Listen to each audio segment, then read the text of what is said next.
The following program is a PodcastOne.com production. From Hollywood, California, by way of the Broken Skull Ranch, this is the Steve Austin Show. Give me a hell yeah. Hell yeah. Now, here's Steve Austin. Chris Jericho, Y2J, sitting right in front of me. Jesus H. Christ on the popsicle stick. I ain't seen you in a long ass time. You know, it's funny, and this happens to me quite a bit when I see the boys that I hadn't seen for a while. I forget just how big everyone is from the Attitude Era compared to me. Because now on the show, everybody's kind of the same size. But as soon as I saw you, it's been, gosh, I don't know, 5-6 years. And it's like, oh my God, like Austin's huge. I mean, you look great, but you're tall. Like even with the Hardys, I saw Matt and Jeff the first time in a few years. I couldn't believe how tall they were. But yeah, man, it's great to see you. And I never knew that I hadn't done your show. I thought I'd done it before. No, dude, there was a little bit of a beef. Because this is between you and me, nobody knows. Well, you didn't even know. I called you or sent you some text messages because I know you're going to be or you told me you're going to be in L.A., but you're filming one of your rock videos for Fozzy. I was like, hey, man, I'll come by the set if you don't mind, and we can knock out a podcast. And you blew me off, or you had other things to do. I can't remember that. Not intentionally. I would never blow you off. But I'm just saying, they didn't have it. I was like, God dang, I was kind of perturbed.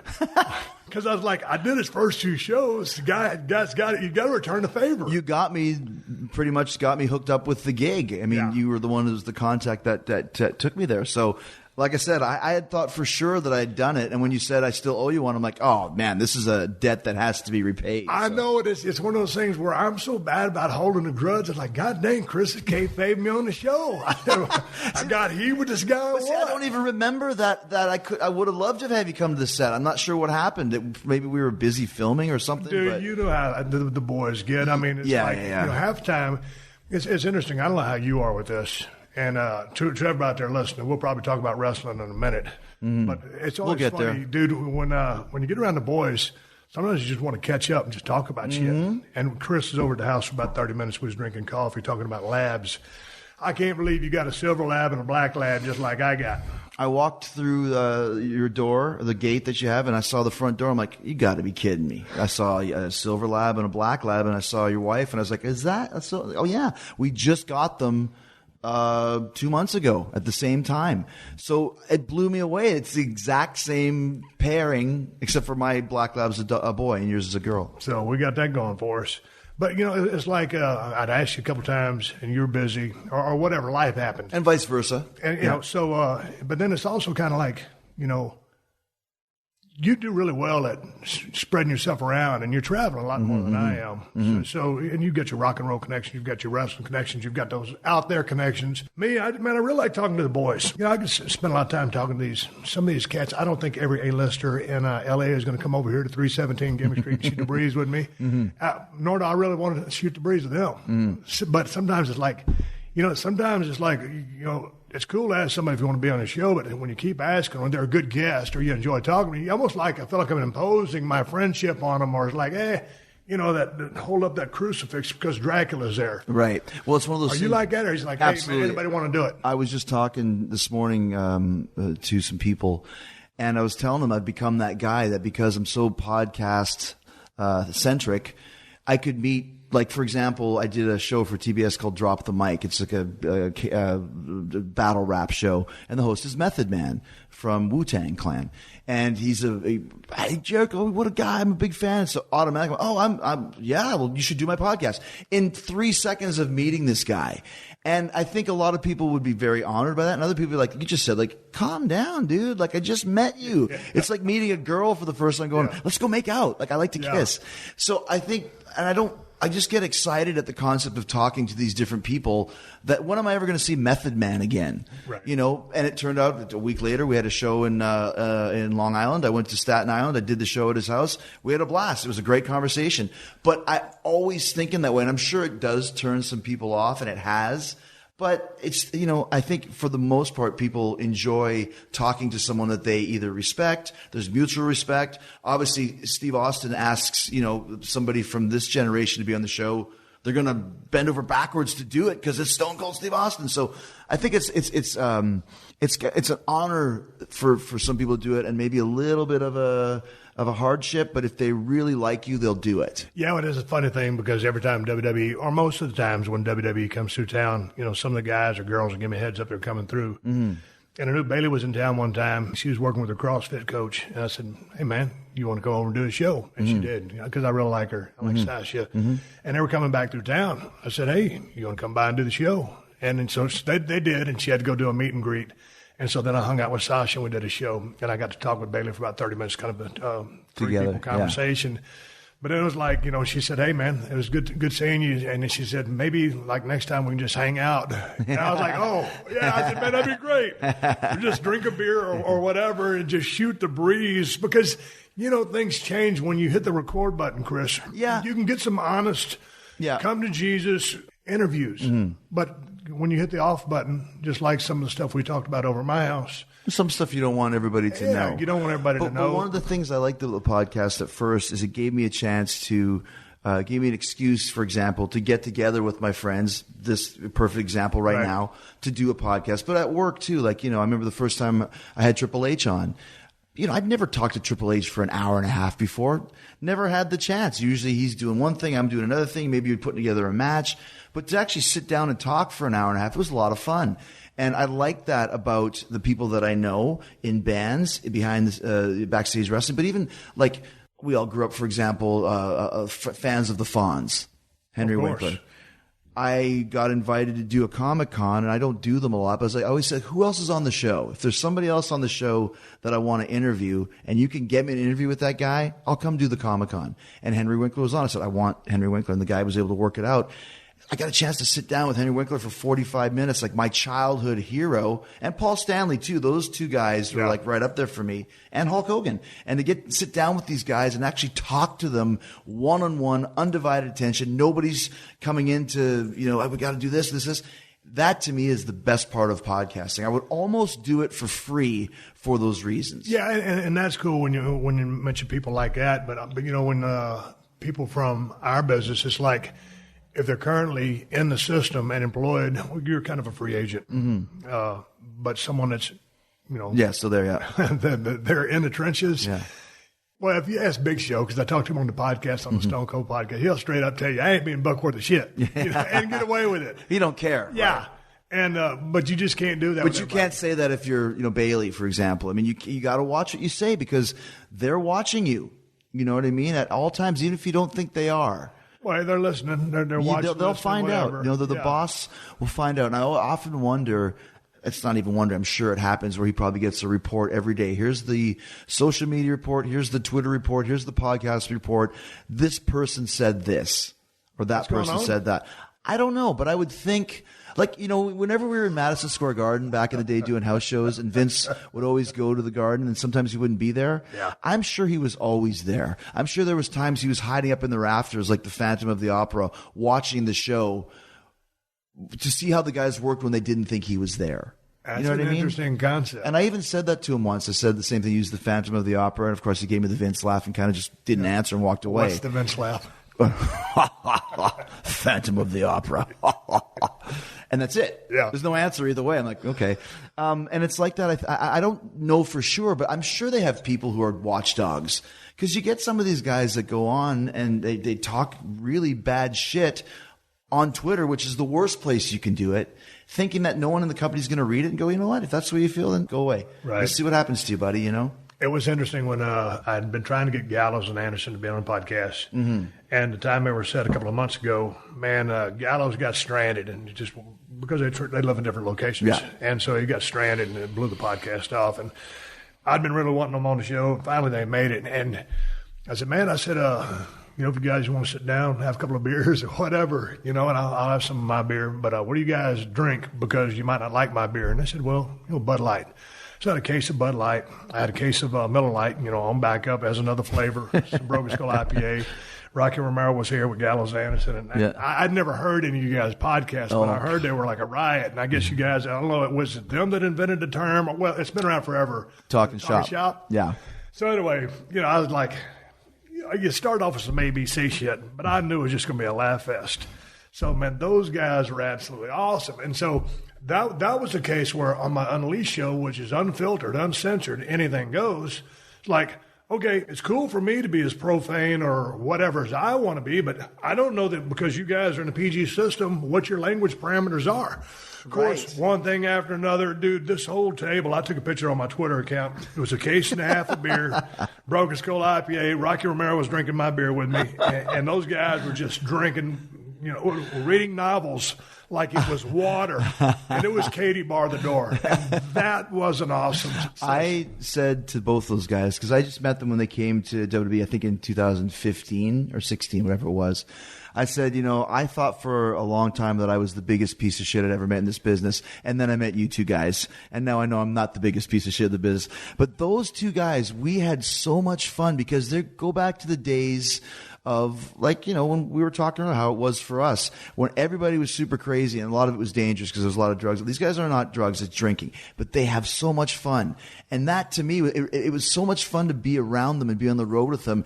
It reignited my love for being on tour as well, meeting a couple of kindred spirits like those guys. And they told me that same story. Yeah. And it was like someone passing the torch or like. Yeah, totally, right. Hey, goddammit, it's cool to see someone that's as out there as I was completely. or am. We would do Talkin' Shop, which is there was the worst podcast ever they would do in Japan. They told me about it the first time I had them on backstage, San Diego Coliseum. And I said, well, we should do a Talkin' Shop, presented by Chris Jericho. Like, what do you guys do? He's like, we'll just pick a night when we're going to be somewhere together and we'll just start drinking and see what happens. Okay. We go to Honolulu. It was going to be me, Gallows, and Anderson. We got there early. We were going to go walk down the beach, check out some places. 7 hours later, we're still at the same damn beach bar. Johnny Ace is passed out because of us. We're still awake. Let's go do a podcast. Bring in AJ Styles, who's Uncle Alan to those guys, aka Malibu Al, because that's all he drinks is Malibu rum. And we had this freaking podcast that was the most ridiculous. Like, you're almost like, what the hell is going on? There's nothing going on. No one's listening to anybody else. Everyone's interrupting everybody else. The security's knocking on the door, so we bring the microphone out and talk to them. This podcast did like 1 million downloads. Yeah. People loved it. And then we did Talkin' Shop Australia, Talkin' Shop China, Talkin' Shop Nuremberg, Germany. And that one was the worst. We were so drunk. You can't even listen to it. But Gallows plays this character called Reptile. That guy's an idiot. Yeah. I mean, that's a compliment. He's hilarious. You'll love this, though. So he plays this character called Reptile. Like, hey, my name is Reptile. I'm a luchador. I'm here to do some things. Because all they do is voices. Yeah. Sour Boy, Hell Yeah Man, Mountain Man, like Gordy Canuck. So he's doing this Reptile. So we always have a rotating fourth. And the rotating fourth at this point is Primo Colon, Carlos' son. So we call Carlos Colon in Puerto Rico. And Eddie's like, hey, Pops, I got this guy. His name is Reptile. He wants to get booked. And Carlos is like, who is he? Yeah, he's a pretty good kid. So Gallows gets on the phone with Carlos Colon, the legendary Carlos. Like, my name is Reptile. I like to do the topes. I like to do the coat juice. And Carlos Colon's like, who is this guy? Primo's like, he talks to him for a bit. If I go, so what do you think, Pops? Is he booked? And Carlos like, sure, whatever. So we actually got Reptile booked in Puerto Rico with Carlos Colon. But like you said, like these guys, they are a perfect example, like Dean Malenko, like Brad Armstrong, of these guys that are so funny backstage, but haven't found a way to transfer that on screen yet. How do you figure that is? Because you just mentioned Dean Malenko is just one of the fastest guys on a verbal conversation, just popping you. So funny. Yeah. And Brad Armstrong could light up any dressing room. Yeah. Supremely funny. Yeah. And also highly respected as a worker in any style. Technicians, yeah. And Dean Malenko, man of 1,000 holes. And, of course, you were man of 1,001. We're going to talk about although now I'm down to about 235 at this point in time. I forgot a lot. Okay. And just to answer your question quickly, you said, why is that? I think some guys, like you mentioned, sorry to interrupt, but what you mentioned when the red light is on, I think a lot of guys weren't comfortable playing a character that wasn't like Dean was trained by his dad, very serious, very much exchanging holds, Carl Gotch, that sort of thing. I don't think he ever felt comfortable letting go and being funny Dean in the ring because I don't think he was not taught that way. And Brad, I think, was the same. Some guys just don't have, like you said, when you turn the recorder on, it's a different conversation when the recorder is off. But I mean, they were still spectacular in the ring, though. But it almost kind of gives me a parallel into another business or living or passion that you're in, rock and roll music. So, you see, let's take, for instance, a band that would be technically extremely good, but didn't have a run that they should have had. Okay, like Dream Theater comes immediately to my mind. I mean, great band. Yeah. Great band. Wouldn't you agree? Should have had a bigger run. Well, here's one thing I've learned over the years, because, I was a huge Dream Theater fan from about 94 to 2004, like one of my top 3 bands. But then you grow older and you realize it's like the best band of all time is AC/DC. I've learned that from being in a band and from watching bands. My wife is going to tell you Rush. Well, the thing is, Rush is great. Dream Theater is great, but it's a style of music based around playing, based around, it's like wrestling. It's like going to a lucha libre match. How many flips and flops and flies can you do until it just starts running together? Now, if you're into that sort of thing, Dream Theater is the best of the best. Right. It's incredible what they can do, and nobody can touch them. But there's something. Why didn't they get a bigger run? Because it's a very limited style of music. I can't play Dream Theater for my wife. She doesn't want to hear a 10-minute song. Yeah. She wants to hear a 30-minute, guitar solo. Whereas AC/DC, 3-minute punch. It's sex. It's like Steven Tyler used to say, it's fucking music. It's music you can get off to. That appeals to everybody. Interesting. Yeah. I just think that when you're talking about, like, Rush was a little bit more accessible because they had a little bit more of a pop element. Dream Theater won't do that. And that's why Dream Theater, they've had a huge run for who they are as a band. Had they done a couple more fly-by-night type songs, for example, Closer to the Heart maybe type of a thing that Rush did, they might have been a little bit bigger, but the time when they tried that, the fans revolted. They didn't want to hear Dream Theater do that. Whereas Rush had 40 years of having all these different styles, so they could go play, La Strangiata, 14-minute instrumental, and you go nuts, and then they play Closer to the Heart, and you go nuts as well. Tom Sawyer. Again, but because everything's so subjective, I think it's whatever the crowd is in unison or from the biggest piece of the pie, what people are looking for. Well, yeah. I mean, are you looking for technical excellence, or are you looking for or technical sound? Or are you looking for entertainment, or someone just grabs you by the throat for instance, Stone Cold. Stunning Steve, didn't really grab too much. Stone Cold, I finally came up with the right gimmick, had enough talent, was a good enough mechanic, timing. But here's another band, and I don't know if you ever, and we're going to shift off from music because I want to talk to you about your ladder match with Shawn Michaels, and I want to talk about Alpha Omega and some other things. But were you ever into at all Y&T from San Francisco? Never really, and I'll tell you the reason why. Because I know a lot of people like Eddie Trunk, our merch girl in Europe. Well, actually, she's now Zach's personal assistant. She will be Y&T for life, and she's 30 years old. For me, when I got into real deep into music, Y&T was going through their glam phase of Summertime Lipstick Girls. and Leather, Summertime Girls, Contagious. So they just came across as like Bon Jovi light to me. I never got into the Mean Streak, Black Tiger, That's what late I got turned 70s, on. early, and I 86, missed that. 87. It's the same thing. I missed UFO. I missed Scorpions with Uli John Roth. And if you go to a Scorpion show, like I went with Scott Ian before, Kirk Hammett, those guys worship at the feet of 70 Scorpions. I'm like, I don't get it. I like 80 Scorpions because that's when I came in. I'm with that. So I never got into the Y&T because of that, because I just thought they were kind of Bon Jovi light and never bothered to delve back further into their catalog. God dang, but Dave Minichetti with the vocal talent and the guitar talent, a double threat. Well, yeah, and still well respected to this day. I mean, he's the last remaining original member in the band. They still tour and they still do good business, especially in Europe. But it's just one of those bands that missed for me. I never got it. You know what I think about that? I was thinking, okay, it was a unique sound. It's not for everybody. It's not like you said, to your point, AC/DC. When you hear AC/DC, dude, I mean, if you have any metal in you at all, it's really hard not to like that. So if you have any rock and roll in you at all, Y&T just might not float your boat. Well, but I think it was the gimmick. Y&T. It's hard for me to, I got it on a musical level. Agreed. From the gimmick. I agree, and that's what we're talking about. The gimmick of Y&T. Obviously, it was yesterday and today when they started. Change it to Y&T. Doesn't make sense. I don't know what it means. I see a picture of the band, and this is made a big deal. You'll understand this. They weren't all that hot, for lack of a better term. There was nothing really sexy about Y&T. because when you're growing up, like obviously I'm not attracted to Bon Jovi, but you look at the guy and go, man, this guy picks up chicks. I want to be like that guy, or David Lee Roth. Like that guy, man, he's kicking and he's sexy and he's funny. You never got that with the Y&T guys. Well, and you would, just from the music, I don't know what you lean towards as far as their music goes, but along those lines, like when you look at AC/DC, theirs was 4 guys that weren't that good looking, but you didn't expect them to be good looking because they're playing this badass, kick-ass rock and roll. The same with Skynyrd. I mean, like maybe one good looking dude, but everybody else. I mean, and I don't mean this as a knock. I'm just talking straight up, but it was a different style. Skynyrd was a badass band. Absolutely, but different type of vibe. Once again, you're talking about a southern rock band.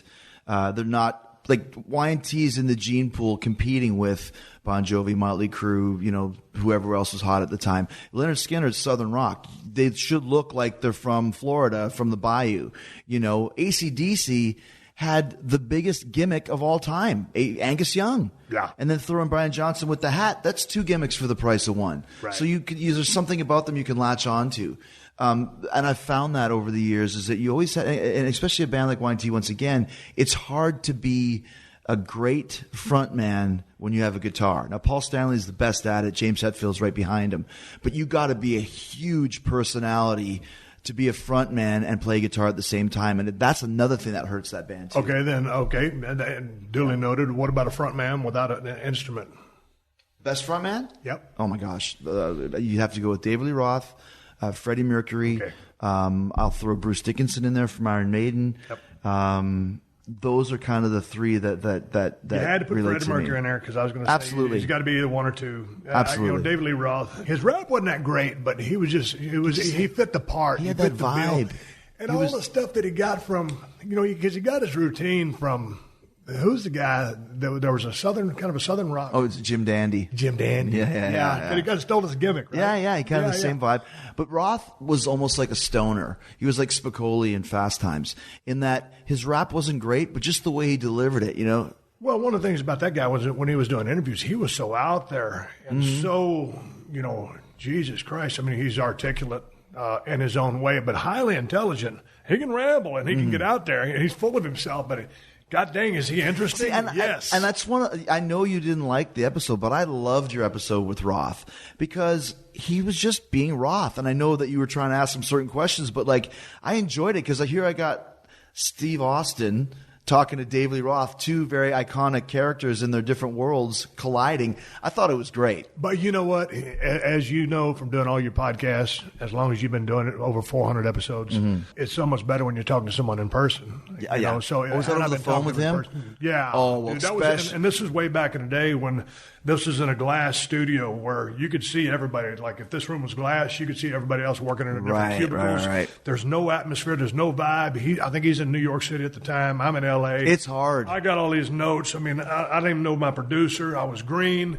It was one of those type of things. It's hard to do a podcast over the phone. As a front man, I got to throw. I'm not as an all-time great. No, but someone that I have to put in there is Ian Astbury. Oh yeah! Wow, interesting. The Cult. Yeah. I mean, did you ever get into them? I loved the Cult. As a matter of fact, one of my favorite albums of all time is Cult Electric. Came out in 1987, and it was at the right time of year. It was I think it came out in May, and that whole summer we just spent it at the beach. That was kind of the soundtrack to the summer. I never saw the Cult as being a great live band, though. The times I saw them, Asper was cool, but he wanted to be more Jim Morrison. He wanted to be mysterious, Great singer, great list of tunes.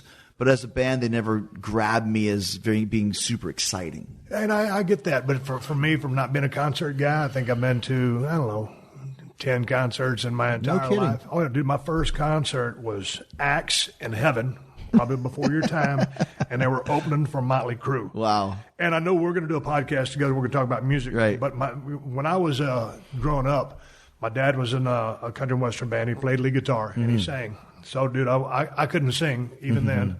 So I was going to be a lead guitarist, but I didn't apply myself. And he's my stepdad technically, so I didn't get his musical genetics. Right. Tried the bass, no, they weren't going to buy me a drum kit, so that didn't happen. But anyway, I was really into the rock and roll stuff and old country.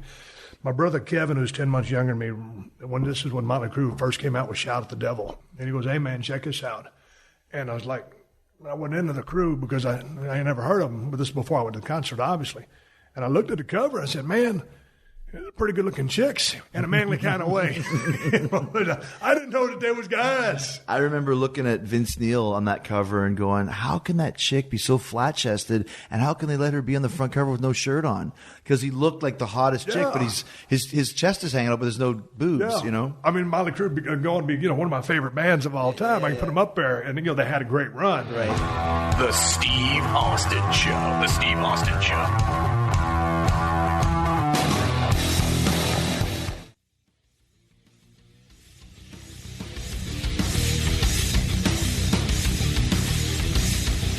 Let's shift gears and make a segue into a little bit of wrestling. You just come off a high-profile match with Kenny Omega. It was awesome. I watched it. Outstanding match. But by the same token, I had to get back and watch some of your stuff from WWE. Now, here's the deal. You've been doing a podcast forever. I've been doing it from a little bit over than forever, 500 episodes. Man, I didn't want to jump on Wikipedia and research your ass. How long we known each other, man? 20 years. When did you roll into WWE? Was it 98 or 99?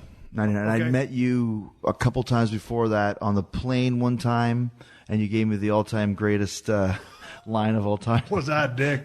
You said, it was a great line. I was walking on the plane. It was one of those rare moments when you would see WWE and WCW on the same plane. And you walked by me and you said, hey. And I just knew Steve Austin. He's like, hey. He goes, there's a gay guy in the plane. I said, really? He goes, yeah. Give me a kiss and I'll tell you who it is. Because you said, who is it? I said, kiss me, I'll tell you. That's right. Yeah. You can't blow the punchline on that. No pun intended. That was your line. I just remember, Steve Austin just told me a joke. And then I saw you again at Brian Pillman's memorial show in Norwood, Ohio. Yeah. I was working with Benoit, and you were there to give your support as well. So that was about 98. So that's technically when I met you. It was that time frame. Man, I remember seeing you coming up when you first showed up in WCW. I said, man, he's a good-looking kid, long tights, his long hair pulled back in a little gimmick ponytail or whatever you call it. I was like, man, this motherfucker, he's talented. I can see you coming. You can feel the charisma coming through the TV screen. I was like, this kid's pretty good. Then you came to New York, and I guess when you made your debut, when you interrupted The Rock's promo, was I even in the building, or had I taken my ball and went home at that point? No, you were there. Okay. You were there. Dude, that was an awesome debut. Whose idea was the whole Y2J thing? Was that in collaboration with anybody? No. Are you going to Gene Simmons me on this? Everything was you. How'd it go down, brother? I invented air, Steve. I'll tell you that right now. What happened was, it was at the time because people ask me now, kids ask me, what does Y2J mean? I'm going to go ask your parents. So at the time frame, 1999, as everyone who's our age knows, there was supposed to be a giant computer bug called the Y2K virus that was going to shut down the entire infrastructure, computers, the whole, don't fly a plane because it's going to drop out of the sky. I remember I had $5,000 cash, and a box of, I had this protein drinks at the time with Tang, and I was going to live off the $5,000 cash, and I had my, liquid meals with me so I could survive when the riot happened. Ended up nothing happened. Right. So, but still, everything was Y2K, and I just thought Y2J. I'm going to the WWE, obviously Jericho for J. Yep. I thought that's a great name for my finish. I'll call it the Y2J or the Y2J problem or whatever it may be. And I was at the mail house, the post office. I used to have a self-addressed stamp envelope to sign pictures. I wasn't doing call on WCW, so I was at least trying to start a rapport with the fans. Early days of the internet. Send me your self-addressed. I'll send you the thing back. So I was waiting in line at the post office, and it said 122 days, 7 hours, 4 minutes, and 3 seconds until the new millennium. And I thought, wow, counting down. What a cool idea. Count down to the new millennium. That would be a cool way for someone to come into the WWE. Wait, that'd be a cool way for me to come into the WWE. So I came up with the idea of the Millennium Man with the countdown. Vince's contributions to it were that the countdown, my idea was it would end at the beginning of Raw, I think it was August 9th, 1999. Vince's idea was it would end right in the middle of The Rock's promo, which classic Vince, come in as high as you can possibly get. And his other idea was, he's like, well, what's your finish called? And what is it? And I said, well, it's a Boston Crab and it's called Y2J problem. And he goes, no, that's not the name of your finish. He goes, your finish isn't Y2J, you're Y2J. And that was his, moniker. And for the first year or two, I'm sure you got this too, it was never Chris or Chris Jericho. It was always Y2J. How are you, Y2J? Good to see you, Y2J. Because that was his creation. Even though it was my idea, he took it, and that's what he called me. I'm sure it's the same with Stone Cold. I'm sure he called you Stone Cold all the time. I remember we always had to reference you as Stone Cold Steve Austin. I could say it 4 or 5 times, but because Stone Cold Steve Austin, let me tell you what I'm going to come down the ring, Stone Cold Steve Austin, and I'm going to beat you up, Stone Cold, because that's the name. Right. Not Steve, not Austin, Stone Cold Steve Austin. And Steve almost humanizes me, and we didn't want to humanize me. You are now a brand. Right. Stone Cold Steve Austin, Y2J. And that's kind of where it all started, and I think you'll appreciate this. I'm sure I've ever told you this before, but when I came into the company, I was a really popular babyface eventually. Started as a heel, turned babyface. If you look at all the beach towels and 7-Eleven cups at the time, there's always 3 guys on it. You, me, and Rock. And I started realizing that, I'm the George Harrison of the Attitude Era. I'm super popular, I'm super over, but I'm in a band with the 2 most popular over characters possibly ever. It doesn't matter what George does. He's never going to top Lennon and McCartney, right? Yeah. No matter what I do as a babyface, I'll never top Rock and Austin. So what can I do? I'll turn heel. And that's where that whole started, pitching to turn heel on you and on Rock, to start working with you guys, because I knew I could never get past you guys or higher than you guys. You guys need someone to work with that can hold the microphone and go toe-to-toe with you. Because it wasn't easy to go toe-to-toe with you. It wasn't easy to go toe-to-toe with Rock. You guys were so good and had the crowd in the palm of your hand. You needed a good heel to be able to work with. Oh, absolutely. That could talk and could go on the mic with you as well. Yeah. And that's kind of where I think we had some really good times with that. Out of all your times in the business, Jesus Christ, how long you been in the ring now? 27 years. 27 years. October 2nd, 1990 was my debut. Yeah. Heel or baby? To give you the wishy-washy answer, honestly, heel. I've been a world champ 6 times, all of them as a heel. Never won it as a babyface. I think a lot of that's because of the George Harrison thing. But to me, I think it's a very rare character in the business that can portray a heel and a babyface at the same level. You look at Flair. When Flair he could never really play a babyface as good as he could as a heel. Same with Hulk. Hogan, he was okay heel, but as a babyface, it's Hulk. So, right? Worldwide. So to do both is a very hard skill, and I take great pride in the fact that I can do both. I prefer heel, but I always say it's a lot easier to make somebody hate you than it is to make them like you. But once they start hating you, it's hard to keep them hating you. It's like the greatest heels of all time in movies. Darth Vader, Terminator, Hannibal Lecter, the Joker. All of those characters, Freddy Krueger, as the movies went on, they became the baby faces. I used to go to Nightmare on Elm Street just to watch Freddy Krueger kill the kids. He wasn't scary anymore. He was cool. Yeah. That's what happens. Terminator 2. Arnold's the baby face at this point. Because he's so good as a heel, you start liking him. That's the true key of wrestling. If you can be a heel and stay a heel, it's very hard to do. What was your relationship like with Vince when you first came to the company? Y'all started talking about the Y2J thing and how that morphed into your communication process with him. Because I'd been with Vince several times, and I've told this story many times. I apologize to my listeners for making me tell it again or making you listen to it again. Sitting in a Jeep, one time we was going to do a gig, throw a belt off a bridge or do something, one of those shenanigans. At the time, Vince drove a Jeep Grand Cherokee. I'm riding shotgun. He's driving. We're at a gate. It's locked with a chain. No one's there to unlock the chain so we can go do the gig. And so we're just sitting there with our thumbs up our ass. It's weird. Because we don't know each other, man. I just turned from the ringmaster to Stone Cold. Right. Now I'm starting to get a little momentum. And we're in his car to do this gig, just out of the blue. He looks over at me, dude, out of the blue. And he says, Steve, as a promoter, you never want a talent to know what they're worth. Yeah, I was like, what do you say? Mm-hmm. I didn't say nothing. I just sat there man, that was weird. Mm-hmm. He's a third-generation promoter, one of the smartest guys walking planet Earth. About 2 minutes later, he fires up the Jeep, runs through the gate, and we go do the gig. Just blast it straight up, blast the chain off. And so man, that right there forever opened my eyes and my brain to, okay, here's what's up. Yeah. And then one time we're in the Garden again, and from working MSG, we're about to go do Monday Night Raw, and they're at the Barclays Center and the Manhattan Center. I don't know where I'm going to be. Whatever's going to happen, happens. But at MSG, that's a short entrance. And there's that blue curtain. Like you said, when Vince is there, he's watched that curtain, or maybe he's prowling around at the top. We don't know he's there. One time we was watching those matches go down, watching everybody go to the ring. I was probably working in Maine. And sold out house. Steve Blackman goes to the ring, gets a hell of a pop, pretty good pop. And he was on his way. Steve Blackman had really good worker, really good physique, believable, just solid. But he's never hit that next level. And boy, he got a pretty good pop. And I looked over at Vince and said, "Damn, pretty good pop." And Vince goes, "Yep, I really hope he can get over." And I'm like, there it is again. Vince doesn't just wave a little wand over there, hit you with that pixie dust, that magic dust, and all of a sudden somebody's over.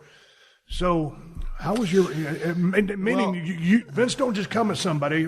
Just take Roman Reigns, for instance. They're like, just point at a guy and say, "You're over." It does not happen like that. So going back to, I don't go back in history. Just let's start off with the old man, then I want to peel it back a little bit to go through WCW and your territory days. Because one of the things I've always respected about you, I caught you in ECW. I didn't see you when you was in Mexico or when you was up in Canada or all those other places.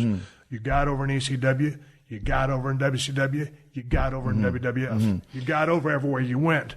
Well, and I'll answer your question about Vince, but that's one of the reasons why I was able to get over in WWE, because I'm not sure if you went through it. I think you did. Obviously, you did with the Ringmaster. When we came from this other territory, other company, it doesn't matter what you've done anywhere else in the world until you go through the WWE curtain and Vince can see you. He doesn't care if you're Steve Austin, Triple H, Mick Foley, Chris Benoit, AJ Styles, or Chris Jericho. I would say he probably doesn't watch any wrestling whatsoever. He might hear some names. I don't think he cares. Your job when you get to the WWE is to basically start from scratch and show Vince what you can do. And if you can get over with him, you'll get a chance to get over. Not the pixie dust, but you need to get over with Vince first to get the chance to really get over, if that makes sense. So with Vince, actually a wise man, a bald guy with a goatee who's sitting across from him right now, you said to me, you really have to establish a relationship with Vince. It's so important. You told me that. And I've told a lot of guys that now. You have to get over this. Vince is very intimidating. And he's very scary, like waiting outside his office. You feel like you have to wait to go into the principal. Even to this day, I'm nervous to go in his office. But you have to establish that relationship with him so you can break that wall down of Vince McMahon, the boss, and Chris Jericho, the employee, and then two guys who are working together to create a good product. And then if you're really lucky, like Vince, I consider him to be a friend of mine now. I asked him to go to AC/DC with me last year when they were at the Garden with Axl Rose, and then he ended up tearing his quad, and he never said he would go, but I invited him. And I'm like, what if he wants to go? Like, what am I going to do? Like, do I stand in the seats with Vince and like air guitar with him? Like, what are we going to do if he shows up? Like, are these seats going to be good enough for him? Do I have to get a box now? Like, what do I do? Like, how is he as a guy? But there's a couple times over the years, and it took me a long time to really get to that relationship. I would say that it took me till 2008, 8 years of working for Vince until I lived up to the potential that I think he saw in me, but I never really delivered it to that level. Then I created that kind of hypocrite suit and tie, very slow talking character, worked with Sean. We had this amazing chemistry. Obviously, Sean, as you know, the best babyface a heel could ever work with. Yeah. And we were perfect match. Great babyface, great heel, great chemistry in the ring and out. And we had this whole big, long 7-month angle. And that's when I think Vince saw me as a legit top guy that you can put the rocket to. And I was world champion 4 times during that run. And ever since then, we became closer and closer. It was from that. What did you learn? I was watching, God dang, is it Bruce Hart? Mm-hmm. Bruce still with us? Yeah, Bruce is still alive, okay, yeah. Bruce, it might have been a Bruce interview talking to the dude from Northwest Wrestling, Hannibal. Now, you started over, right? How long were you in that Calgary area? A long time, man. Like, I trained there with the Hart brothers, even though there was no Hart brothers at camp. Thank God Lance Storm was there. Because first, and y'all met from day one. Day one. It's like planes, trains, and automobiles when John Candy, when the train breaks down, he's got that big giant trunk and he's trying to carry it across the plane, and then Steve picks up the one side. That's exactly what happened. I had this big trunk, and we were living in a hotel called the Willingdon in Okotoks, Alberta, which is about 30 minutes outside of Calgary. And I had to climb the stairs to get to my room, and I had this big trunk with all my worldly possessions, and Lance Hey, are you here for wrestling school? Yeah, my name's Chris. You need a hand? Sure. Picked up the one side of my trunk, and that's how I got it upstairs. So day one, first day I showed up was him. With him. So how long were you there? I lived in Calgary till about 94. So I was working on and off, but also I've been working full time since 92. Okay. Mexico was full time. Then it was Japan got full time, Smoky Mountain, but I still lived in Calgary till 94. Some time in Germany as well, right? I did. I went there in 93 for 6 weeks. Okay, my question to you is you're making those rounds, and then I'd like to talk a little bit about the communication process in Mexico, because I'm not imagining you speak Spanish. I learned. Okay. Yeah. Smart guy. Yeah. What about your early years taught you how to get over? Where did you? I mean, because dude, you're 27 years in now. Yeah. When I talk about getting over, I always like to talk about it with people who got over, because I still think it's a lost art. Yeah. I always like to hear how anybody else vocalizes or intellectualizes it. To finish up the point that we were making before is that I got over in WWE. It was very hard when I first came in, because there was a lot of there was a target on my back, because there was still the wrestling war was real. WCW and WWE. Dude, that was a fierce dressing room. It was. And when you came in, I mean, I don't know how you felt, but I mean, I saw you. I saw talent. I said, man, this dude's got, he can talk and he can work. I said, I'm on my game. Yeah. But I also came in as a WCW guy, by myself. I didn't come in with Dean and Eddie and Chris and those guys. I didn't come in. Big Show came in by himself as well, but he's a giant. It's hard to, different. I'm, 5'11", 220 pounds and long blonde hair. There's other guys in the company that have long blonde hair that probably didn't like that aspect of it. And also too, I came in with not a bad attitude, but I came in with some attitude. I wasn't afraid to. Was it an attitude or a chip on your shoulder? It turned into a big chip. At the time, I just came in as a heel.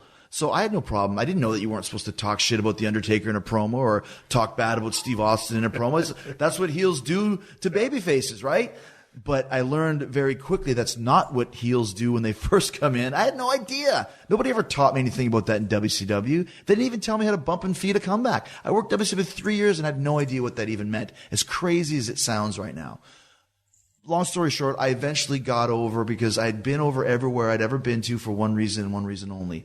I knew how to connect with the fans. If you can connect with an audience, whether you make them love you or hate you, you'll always have a job and you'll sell tickets and you'll become valuable. If you can connect with the audience, they'll be excited to see what you do. And the other thing I did in WWE was I knew, okay, I can't win with Hunter and DX and, Rocky was always cool and you were in and out and you were onto your own, but you were always cool to me. But what I did was I worked really hard always, but I knew if I could get over with the bullpen, with the mid-level guys, that would bleed up to the top. Bob Holly, those type of guys, JBL, Bradshaw at the time, working with those type of Rikishi, having great matches night after night with those guys, which is where I was programmed. The word gets around, this guy is not an asshole. You guys are talking shit about him, but he's really good and he's a good guy. That kind of helped to alleviate some of the tension that was there. So that's basically how I got over. I believed in myself. And I connected with the audience. Then how do you establish or communicate to an individual, one of the boys or gals listening? How do you connect with the people? I don't know. It's almost like saying how do you sing like Paul Stanley, or how do you get over like Steve Austin? How do you throw a football I don't even know anything about Brett Favre or whoever's a good quarterback. I don't really know. I think it's something that you have inside of you. It's that charisma, fearlessness. You can't be afraid to, something you can relate to. You can't be afraid to be Stone Cold Steve Austin and put on a little cowboy hat and sing Kumbaya on a freaking ukulele, out of tune and horrible. That was you committing to the character. I committed to the character every time. As a heel, as a babyface, anything I could do to never ever again, for example, started in WCW when I ripped Dave Penzer's tuxedo off, and the next week they made me go back in there with a tuxedo, and I said, I promise I will never, ever, just over the top, I got it from Sally Field. You like me. You really like me. And it's I don't like you anymore from that. So I'll never, ever do it again. And then you see people with signs. Right. And Jimmy Hart taught me. He said, Jimmy was great, man. I love Jimmy Hart. But he told me, he said, you can't make people write signs. I mean, you can plant them, but these weren't planted. You can't force somebody to write Austin 316 or never ever again with 14 pieces of cardboard with one E, one E, one E, one V. You can't. This is buddies. Hey, dude, let's take a ever sign. And that's how you know you're starting to connect. That's like the ultimate compliment. It is. And so you have to be connecting. Exactly. You have to be fearless. Just like you with Austin 360. You took a chance. It might have stuck. It might not have. If not have stuck, something else would have.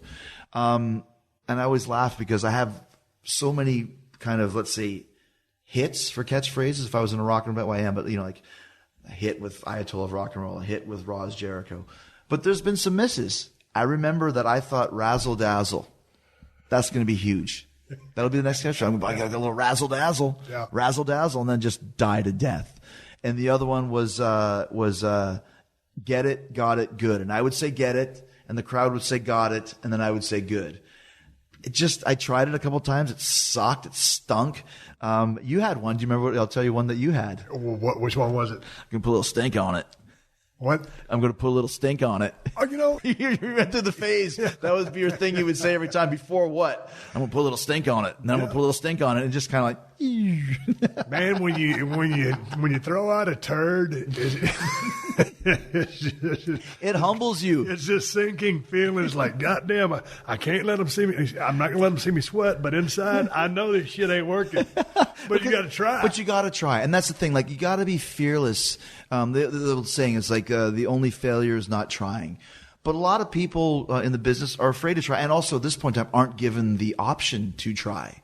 And that to me, like when I thought of the idea of the highlight reel, my initial idea was learning from one of the greatest, I don't even know what you would call him, backstage interviews is Gene Okerlund, right, who could lead you through a backstage promo even if you didn't know what you were doing, right? Yeah. That's how I learned how to do promos. I used to go sit in the box. WCW had a box where you would do localized promos. We're coming to Jacksonville. We're coming to, the Odessa, whatever. And I would just sit in there because you're sitting around all day. There's nothing to do. I'll go watch guys do promos. Then I watch Arn Anderson and Ric Flair and, the Mountie or Glacier, whoever's there getting promos. And then maybe one day they'll ask me. And one day Luger didn't show up because he wanted to go to the gym. So what about that guy? He's always sitting in the corner. You want to do a promo? Sure. And I remember it was for, where's the Van Andel Arena? I think it's Kalamazoo. No, Wings calls him. No, it's Grand Rapids or something. One of those Michigan cities. And I had to do a promo. It was rotten. But Gene Okerlund was the guy who was doing the interview and led me through it. And then the next week they gave me 2, and then they gave me 3, and gave me 4. That's how I learned how to promo. No script, just on your own instincts. And my idea when I started the highlight was I wanted to be the Gene Okerlund, have guys come out that didn't get promo time and let me do an improv promo. Let's see what they got. That, of course, did not fly with Vince. He wanted it to be an actual promo segment with top-level guys. But my idea was I wanted to see what can people do when they're not being scripted and they don't have handcuffs, I still think they should do that this day at every show. In between main event and Raw, there's a 10-minute period. Send somebody out there. You got 3 minutes, and you don't tell anybody who it is during the day. You just be like, Xavier Woods, go out there for 3 minutes. What am I supposed to talk about? I don't know. And see what they got. And Woods would kill it, but give somebody else, right, Heath Slater or Kurt Hawkins or whoever. You would see then who can do a promo and who can connect with the audience. You would get it right like that. Question before I go between today's locker room versus that Attitude Era locker room, or when you came in '99. It was Attitude Era, yeah. So one of my big pet peeves is when the announcer backstage, whoever it is, whether it's male or females, talking to the talent, asks talent a question, talent gives the answer. If there's an interrupt, there's an interrupt, but the talent gives the answer, and it's an awkward feeling.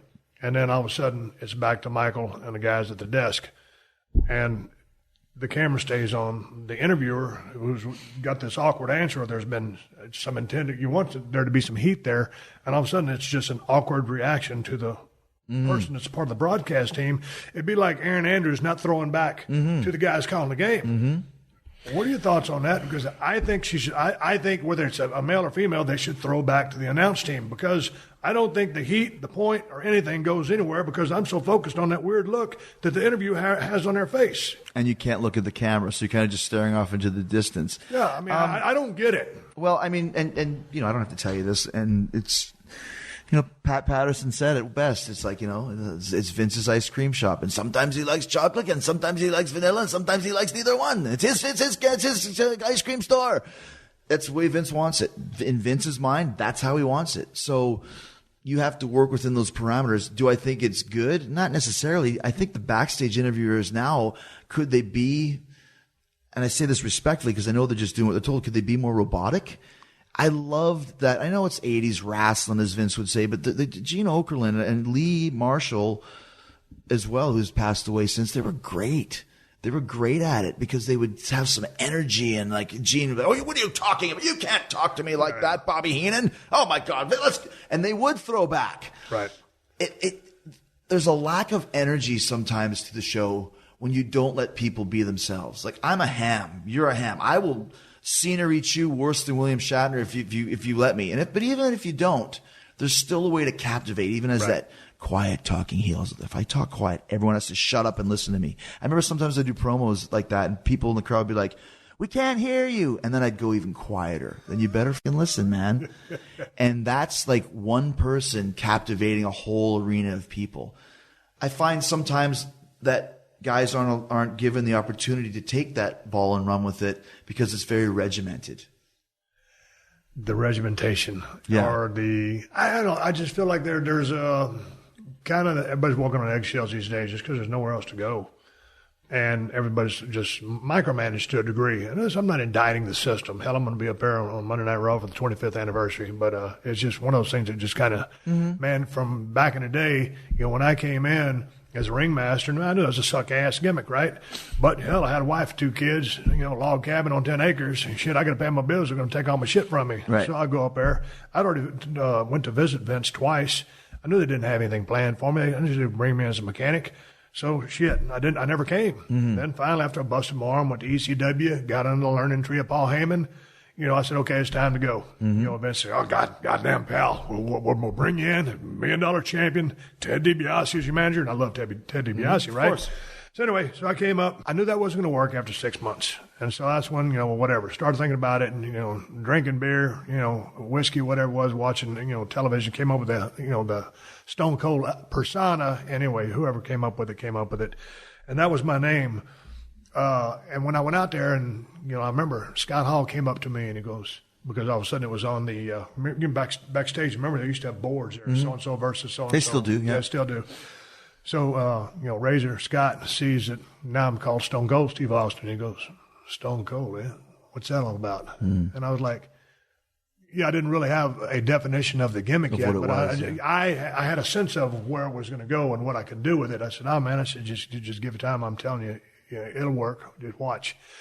So anyway, I always went out there, dude. And, when, I guess Russo was doing the booking, he was on my show the other day. He says, he had, created the, opportunity for me to go ringside and do some color commentary. I went out there and did it. And, that's when I noticed that they were, this is when we're going live tape. Yeah. They started editing on my shit. And I talked with Vince. I said, hey man, why are you editing my stuff? And he goes, well, quite frankly, Steve, you're popping the guys in the truck, and he wanted me to be a heel. But so anyway, I told him right then and there, I said, dude, I'm 6'1", 250, bald head goatee, 6'10", 7 feet guys, 300, 320. I'm speaking fast because everybody's heard my story so many times. I said, if you give me my personality, I said, I can compete. If you take my personality from me, I can't compete. Okay, I've said that story a million times. I just told you. My point is, dude, back in the day, because there's still WCW, there was still, ECW. Hell, I wasn't making no money. I was making, the little bit of money one night a week working for Paul. So I didn't know, what did I have to lose? So finally, every time I got a chance to go out there, I didn't give a shit. I was going to, go out on a limb, push the envelope, do whatever it took because it didn't make a shit. Right. The Steve Austin Show. The Steve Austin Show.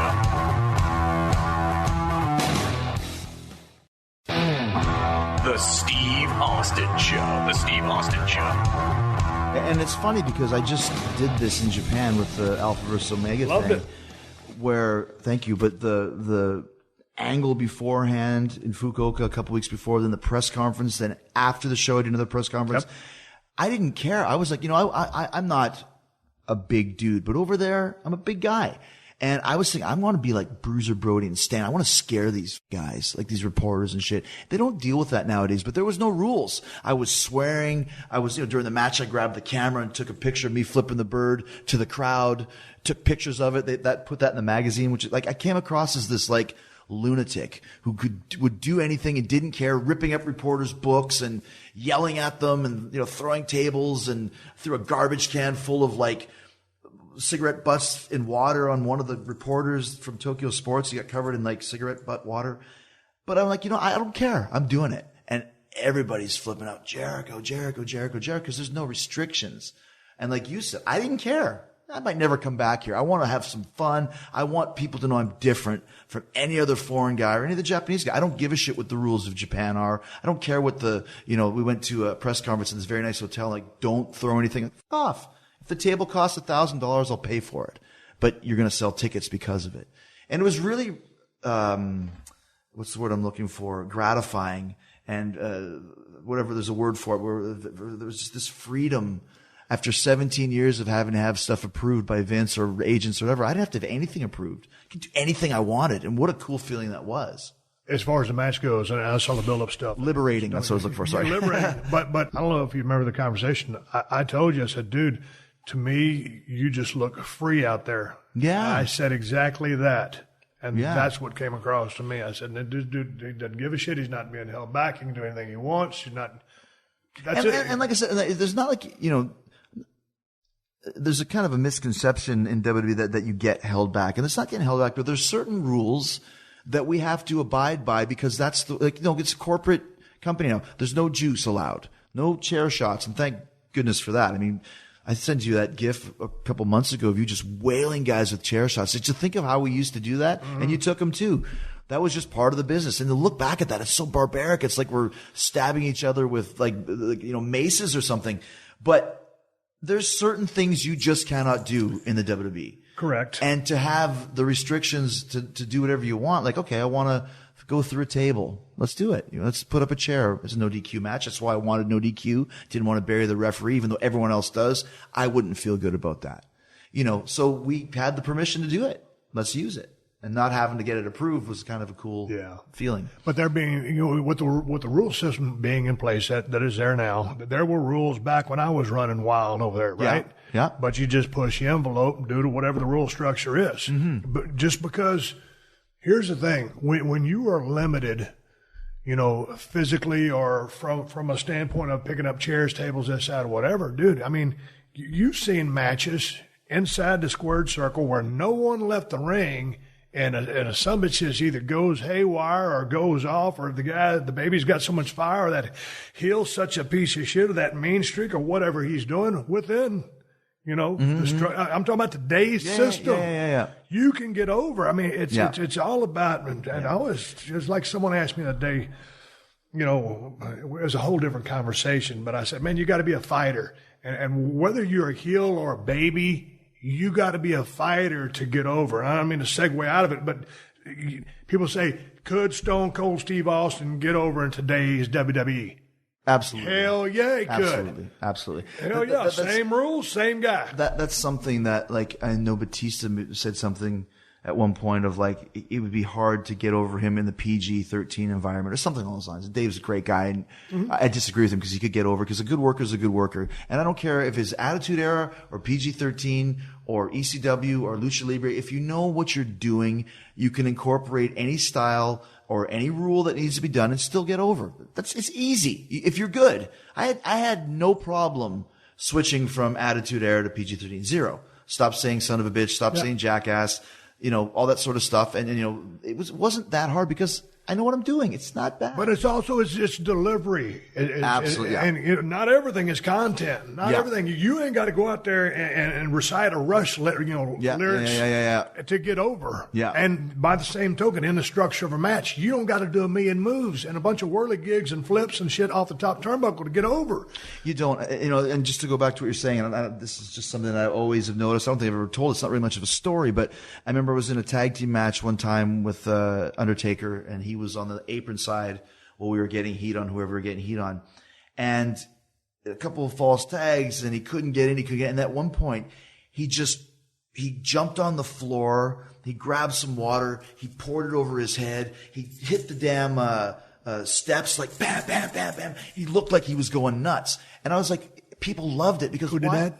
Undertaker. Okay. And why do you have to stand on the apron holding it? He was like, I'm a caged animal. I've got water and chaos and plunder around ringside. You knew he wanted this tag. Right. And everyone else would just stand there, tag me, tag me, tag me. He was like, I can't stand anymore. Yeah. I'm going to go crazy, hit the damn thing. And you know he's ready to go. He's jumping up. And this is Undertaker showing like a Brian Pillman 1989 babyface fire. Slap the mat. Slapping the mat. And I always remembered that. Of course, I tried it a couple times. I was never as good at doing it as Taker was. But just little things like that shows that is a true professional. He knows what he's doing. And there's no gimmick, dead man, anything of that stuff. It's just a guy who knows he's connecting with the audience. He's letting people know, I want this tag and I'm going to get this tag and you guys know I'm going to get it. And everyone's like, yeah, you're going to get it. And when he got the tag, it blew the roof off, as you can expect, but it was just a little extra little bit. I learned this in Mexico from a guy called Negro Casas, who is one of the best wrestlers I've ever worked with, not in Mexico, anywhere. They call him the Ric Flair of Mexico. He understands the psychology of where he is. He's not a flipper or a flyer. He's just, his details taught me that the difference between a good worker and a great worker is the little things. Really is. I agree. And if you know how to do those little things, you will transcend from good to great. But it's amazing how many guys don't know the little things. Well, that's why I was like, I was on YouTube the other day, and I was just looking at old random videos, and it was you. And this was so many years ago because Dallas Page was still living in Playa Vista, and that's where I used to live with him when I first came out to Los Angeles. And you guys had went through a yoga workout, and y'all were talking about Eddie Guerrero. Yeah. And it was me and Eddie. Yeah. You had that meeting with him where you first met him, and he was grouchy, but then he was drunk. Yeah, super nice Eddie. Anyway, and the guy was phenomenal, but. I don't mean to ramble. Eddie was one of those guys that if you knew anything about wrestling, you picked up on the little things he did. If you didn't know anything about wrestling from a technicality standpoint, just from watching him, for some reason it resonated with you at a deeper level because you were seeing a guy who was so detail-oriented. The little things meant so much. It's just something even that little thing, if the babyface, let's say babyface is laying on his back face up, and there's just that little peel out on the damn face, on the forehead. Put his heel and crush out a cigarette butt on your forehead. How many people do that? There's a couple that do it, but ain't nobody does it like Eddie. It does it where it looks like he's putting out a cigarette butt on your forehead. With the stink on it. Yeah, with a little stink on it. But it's those little things that made Eddie so great. Yeah, Eddie was really, really good at that sort of stuff. And, like I was thinking about this the other day, man. I missed Eddie. I wish he was still around because he was such a goofball, but like just a really good guy, obviously. But he really took everything very personally. And we talked earlier about back in the day when we were running, we were a little bit nuts. He never really went nuts. He took everything so personally. Like if the house was down like 200 people when he was the champion, he would be really legitimately sad. If he heard one person booing him when he was supposed to be a babyface. Actually, you went through that phase too. I remember we had a match in El Paso, of all places. We tore the house down, and you were pissed off after. I said, what's wrong? You said, there was one guy on the front row. Just give me the finger. I'm like, dude, there's 10,000 people chanting your name. But at the time, that bothered you. You couldn't get over it. Eddie was like that too. So involved and so into it that anything that he felt was a slight against him and his abilities, he would take it very, very personal. And that's why I think he eventually would have gotten over it, but I don't think the first time he was a champion, they didn't keep it on him long because I don't think he could take it. It's a lot of pressure to be the champion. And I think it kind of made him go a little bit crazy because of it, It seemed to me as little as I knew Eddie, and I knew him a little bit. Mm-hmm. And did you ever work with him? Yeah, okay. I requested to work with him because I'd kind of been running hard and I was kind of just getting caught up in. I want to work again. I don't want to rely on a gimmick, man. And Eddie was a worker. Mm-hmm. He was a worker's worker, and so I requested to work with him. And after about a week's worth of shows, they pulled us apart because they needed me to work with whoever was on top or whatever. Yeah, someone on top. But I requested to work with a guy, and met as many guys as we both know that have gone down. I'm not a big funeral guy. Mm-hmm. I went to Eddie's funeral. I remember that. Yeah, I remember seeing you there. I went there. It surprised me because I remember you had talked about that before. Not being a funeral guy. I want to get to a match with you and Shawn Michaels, but you mentioned earlier, I was thinking earlier about Brian Pillman when I was thinking about you as far as your freedom in that match against Kenny Omega. And he didn't just say, "Oh, that's Brian Pillman." It just resonated, man. He's in the zone. He's really free. But then also just talking about Eddie Guerrero, it would be great if Brian was still around. And that guy was so far ahead of his time, just from a gimmick standpoint. Remember back in the day, when you would run with a guy and we were tagging, and you're on the road with a guy for 3 weeks, it's kind of like, okay, man, when I go home for these 2 days, I just want to chill out and not hear from anybody. Man, there's Brian calling me, kid, got a scoop. And it was always good to hear from him. So he's a guy that I wish was still around. I guess the thing I'm getting to, a lot of guys get lost on the road into a bunch of shit. I hung out with the drinking crowd.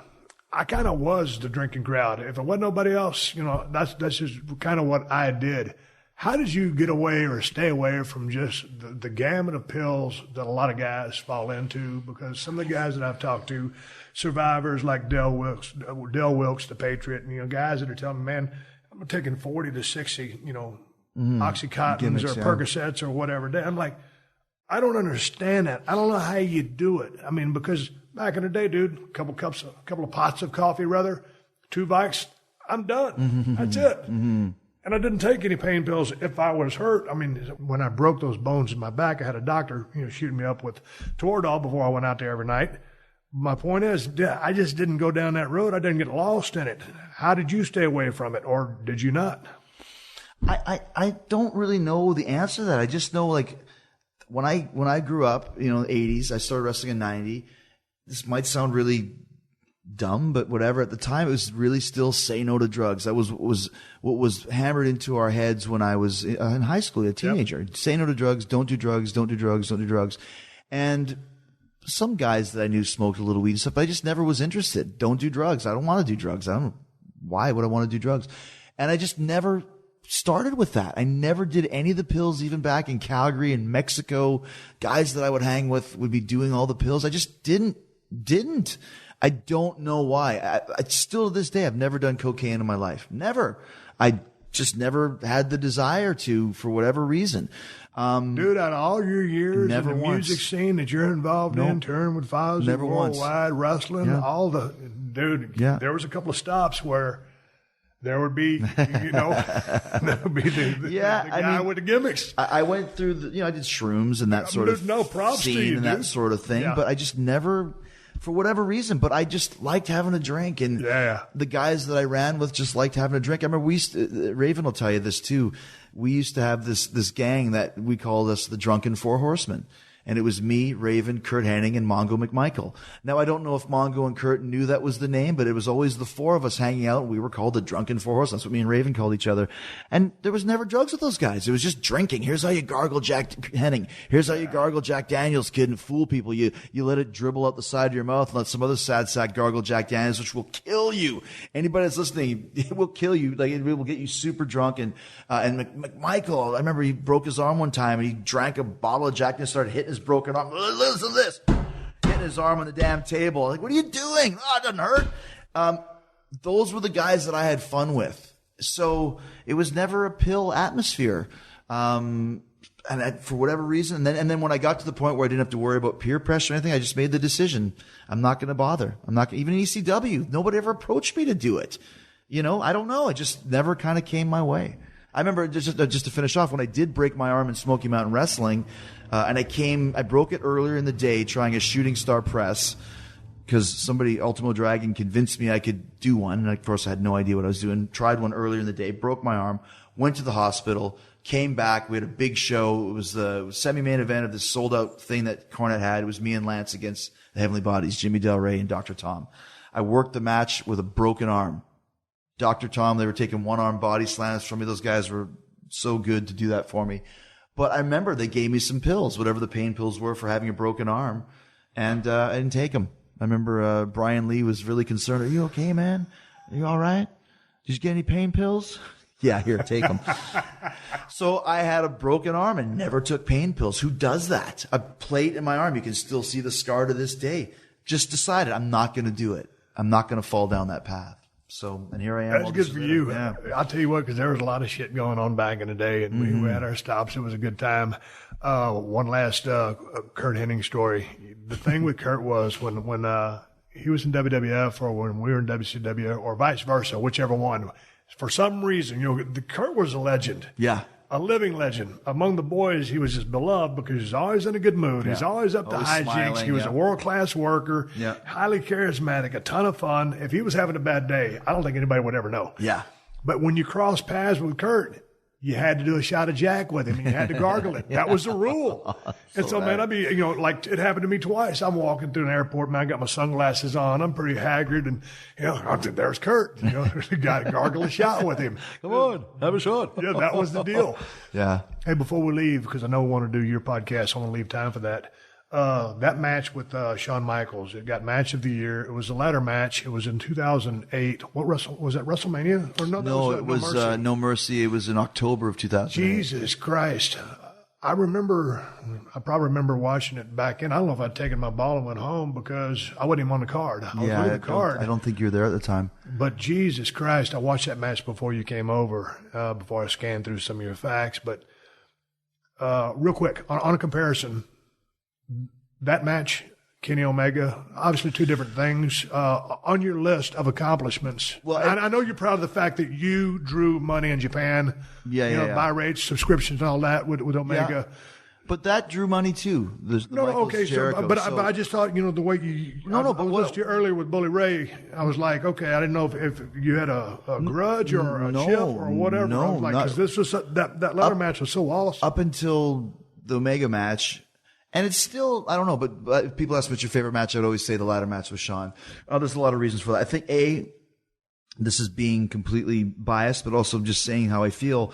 It kills the Shawn Razor ladder match. It blows it out of the water, but it wasn't as monumental because that was the first one.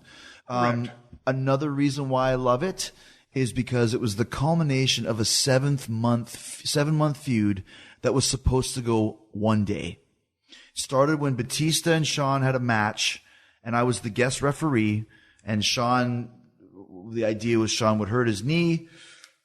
I would wave off the match, and then we would find out later on that Shawn was faking it. And I knew he was faking it, but he would claim that he wasn't, and then it would lead to a match. We would work each other. Shawn would win in the end.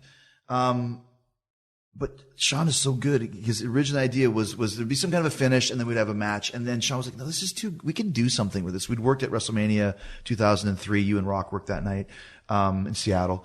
And we had great chemistry. And he said, this is a waste to do this and just pay it off with one show, one pay-per-view. And I remember we asked Vince, this is a classic Vince question and answer, what do you want for the finish? And Vince goes, I don't know. I just booked the shit. You guys figure it out.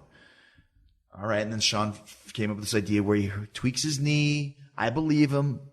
Am I the fool? Is he the fool? And we started this big long angle that went through all these shapes and phases. And we had the first match was a real technical match. The second one was the match where Vince decided there was no more blading because he gigged so hard. You go back, he's bleeding everyone. After that, Vince says no more blading. That was at the time when he was thinking about it done. And then we had, then we were going to pay it off at SummerSlam. And Shawn said, it's not good enough because we have this great chemistry. There was Edge and Taker, and there was Hunter and somebody. We're going to be third. Shawn will be third or fourth on the bill at best. I'm not going to waste that. Or whatever he said. I love his attitude. Great attitude, man. And then he had the idea, well, why don't I say I'm going to retire? Because I'd done something where I dropped tail holding him into the corner of a desk, and he sold that his eye was all messed up. And the thing is, his eye really started to go a little bit cross-eyed. People think it's because of that. You see Shawn now, he's got a little bit of a wonky eye. Yeah. People think it's from that angle. It's not. So he had the idea of bringing in his wife. And then he would say, everybody, I'm retiring. But I came down to spoil his retirement ceremony. I go to punch him. He zigs. I zag. I punch his wife in the face for real, by the way, which was awful. But she was okay. And in hindsight, it made it real. Everybody in the building was like, listen, this wrestling stuff, I don't know, is it showbiz or not? If someone punched my old lady the way I would kill this guy. My aunt, my mom, my sister. Took a different. So anyways, long story short, we finally got to the ladder match for the world championship in the main event. This feud was never supposed to be for the title, but I got so hot off it, and Shawn got so hot off it, it became a world title angle. And that's why I love that ladder match, because A, it was a great match, and B, the story to get there was one of the greatest angles in WWE history. It all tied in, and this is classic Vince booking. I punched Shawn's wife in the face, then we have to do an unsanctioned match, which means whatever happens, the WWE is not held liable for any of this. And it was basically a street fight. That table bump I took in Alpha vs. Omega, I got from the Shawn unsanctioned, where he hits me with a chair. I fall off the corner through the table that I've set up earlier. And he beat the shit out of me. He killed me. And the finish was, he just beat me. He beat me up. He beat me to submission. They rang the bell. He came back, beat me up some more, whipped me with the belt, hit me with his cowboy boot. I was beat the fuck up. Right. Then, guess what happens? The last match on the show is a scramble match, a 5-way match. CM Punk gets beaten up. Who's the fifth guy? Me. I come in, get the shit kicked out of me by everybody, and it's one of these things where you could win the title, and whoever has it at the end, hot potato wins. And Batista is the champion, and he powerbombs Kane, and I roll Batista up 1, 2, 3. Bell hits 0. I'm the champion. So I walk out of there as the champion. Okay. Even though Shawn had beat the shit out of me. So that led us to the ladder match. See, but going into that, and I didn't know the whole build-up, but it's just an awesome match. And the thing I liked about the match was it was so smart. Because you've seen, and first of all, the first ladder match between Razor and Shawn, or whoever else had one in a small territory. I don't know. Okay, we're talking about WWF. So we had the Razor Shawn match. And then the way you guys started this thing out, you started putting the work in, solid work, but it was just laid out in such an intelligent fashion. You're using the ladder as a weapon. You're using it as a means to an end to try to get to the belt, but you didn't do everything from the top of the ladder. And so I like the fact that it was so ground-based and using a scissor action, using pivot points, the spot, in the corner, coming out of the figure 4, which he reversed on you, and then you kicked the ladder into his face. Yeah. I mean, his sell job on that. Oh, that one bump where you're climbing to the top and, you pinned him. You're climbing to the top, and Jesus Christ, he's got to watch you ascend to the top of the ladder now and get this damn belt. You become the champion and he's helpless. You take a mega bump, and that was a masterful bump. I mean, you do things like that, and there are several other instances as well, great bumps that were done from a high angle and on top of the ladder, which are extremely high risk, and you guys both stayed safe. I don't know how you felt after the match. You can tell me. But I just like the scissor action, using it as a weapon. You needed to climb it. But the Hardy Boys, Chris and Edge, Dudleys, all those guys have unbelievable matches. Yeah. This was a match that out of all of, and they've all been, for the most part, they've all been spectacular. This is one of the best ever. Well, I appreciate that. And actually, the idea of that was you can't compete with the Hardys and Edge and Chris and those guys. Let's use the ladder as a weapon.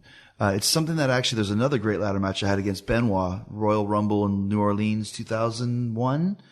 That's the first time I ever did the Walls of Jericho on the ladder. It's a famous moment. But our idea was, it's a ladder. Let's use it as a weapon. Let's not even climb this thing. Took the same concept with Shawn. After all we've done, we need to just beat each other up with this ladder. And instead of thinking of ways to take bumps off it, let's look at ways to take bumps using it. And that's why it worked, because you have to think, this is a 7-month, this is a literal blood feud.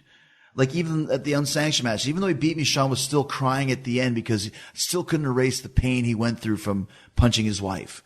So you had to make it violent and real. Another thing about this is, dude, it hit me I lost half a tooth. I saw that. And that's real. I mean, and that horrible thing to lose your teeth in the ring. But once again, I remember when it came out, I looked up and I smiled and I had half a tooth. And I remember I thought to myself, I look like the ghost of Benoit. It kind of freaked me out. But to see that, that made it real. And the next night I didn't go to the dentist the next day because I wanted to go on Raw the next night and show the world that I had lost half a tooth. I looked like Jim Carrey in Dumb and Dumber. And, I want to show people this is what happened. Yes, I won, but this is the price I paid for real. This is not a gimmick wrestling thing. I lost half a freaking tooth that I still might lose at some point because they said it might rot and die because the root got messed up too. But that, to me, you have these happy accidents. Alpha vs. Omega, I got my lip split, so I'm spitting blood.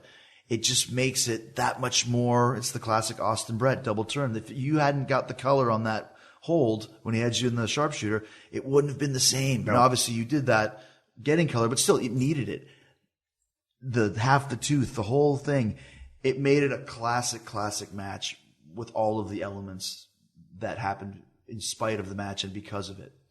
I didn't know the finish to the match because, like I said, I remember watching it. But as we were talking before we hit the record button, dude, I've forgotten so much shit. It's unbelievable. Yeah, and that's just life. Right? No steel chairs, nothing. Of course. The finish of that match, I'm thinking, goddamn, it's where Sean's gonna get the belt, and you retained. Yeah. And it was an unbelievable finish. And then preceding that, when you were hanging from when you hooked your leg in the rungs of the ladder and you were hanging upside down, and a couple of times when y'all had taken them, there was just a couple of bumps using that ladder, and the times you draped yourself over in the corner. But going to the finish, who came up with that finish?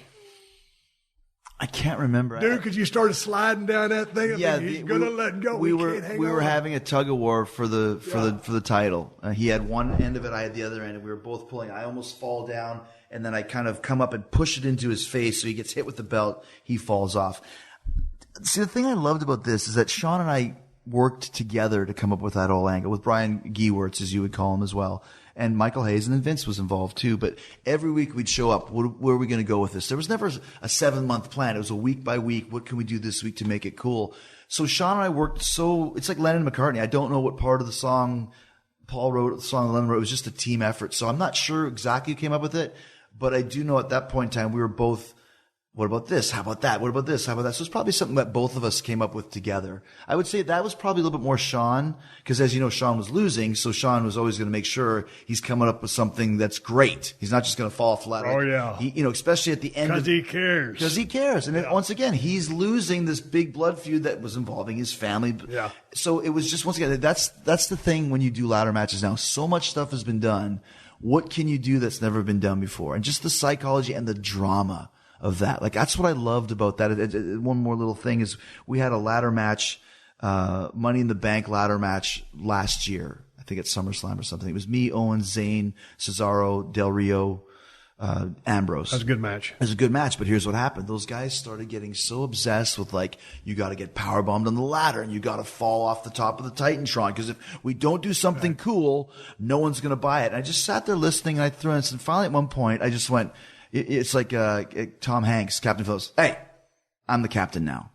Everything now is going to be decided on and approved by me. If anybody here has any problems, go tell Vince you got a problem with, because I know who's going to side with. You guys are way off base. This is not what a ladder match is about. A ladder match is about this. Climbing, reaching, knock down, climbing. That's all it is. You want to take bumps on the ladder? Go ahead. Not on my watch, not on my match.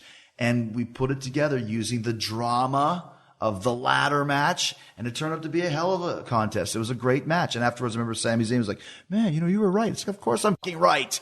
Listen to me, One of the best feelings I ever had in all my years in the business was passing out in a sharpshooter in Chicago, double turn, and I laid there in a pool of blood. I didn't have to do anything after that but stun the referee, while Shamrock and Bret Hart would do a little bit of physicality to further the storyline.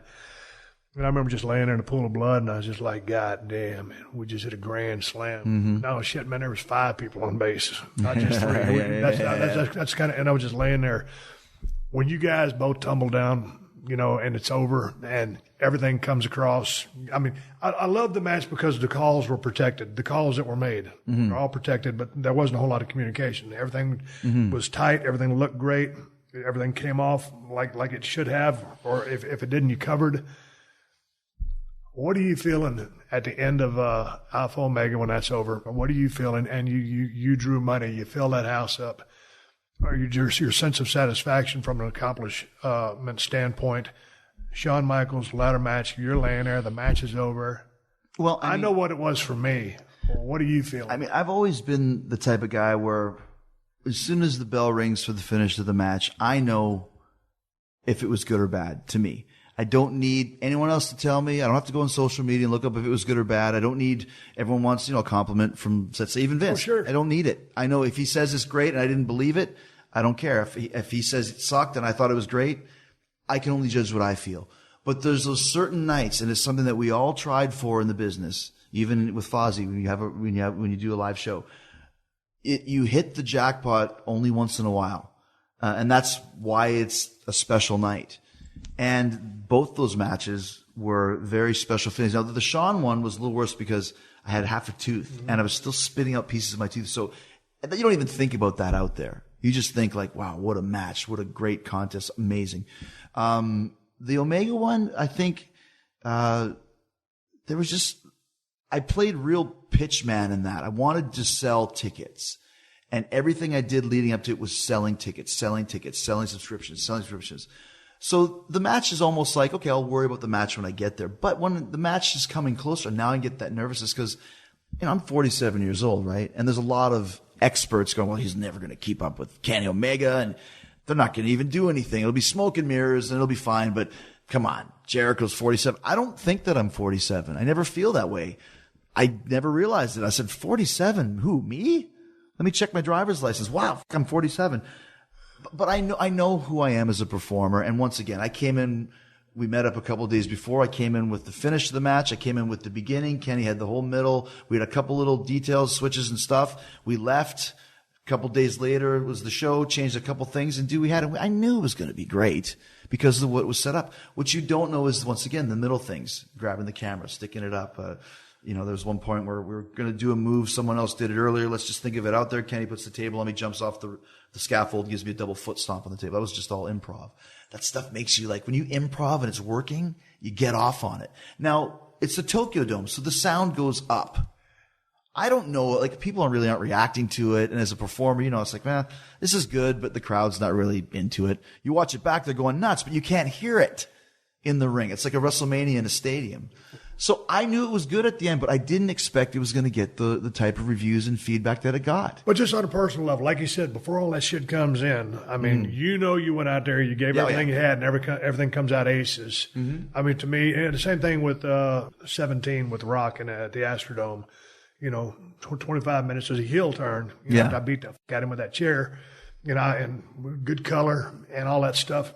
And, I was turning heel. If I could go back and do it again, I'd call an audible, say, Vince, watch a stunner. Yeah. I've already said that. And you're right. But just walking around, even before going into that match, dude, no nerves, no nothing. I knew the mission. I was going to get it done. And we blew the roof off that place.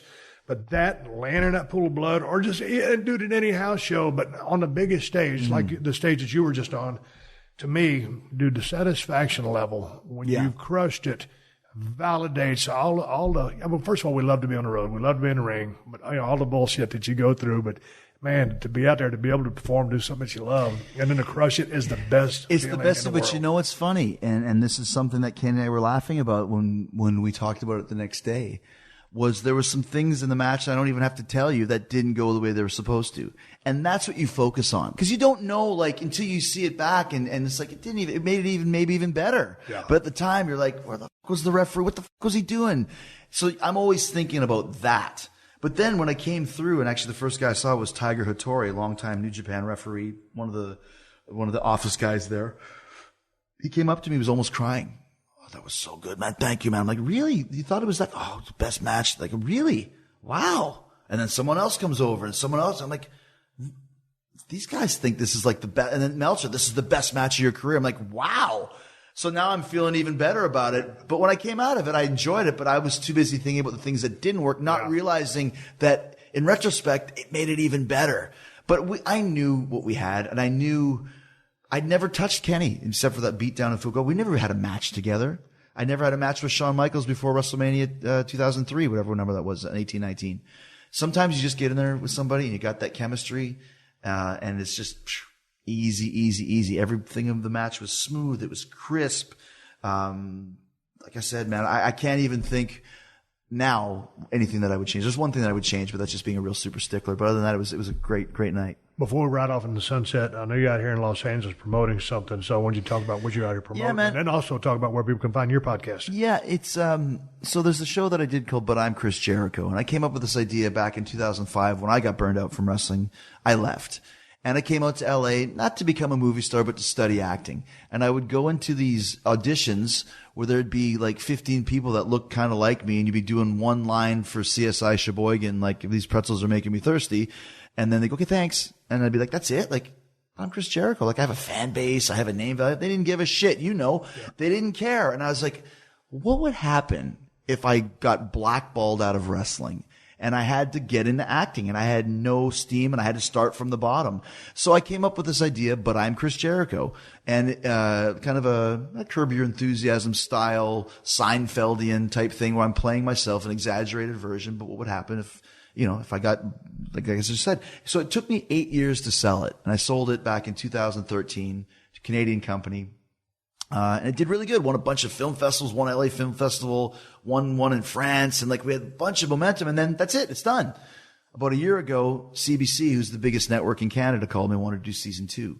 So in season 2, Chris now is the 4th lead on Star Crusaders, a really kind of shitty sci-fi show.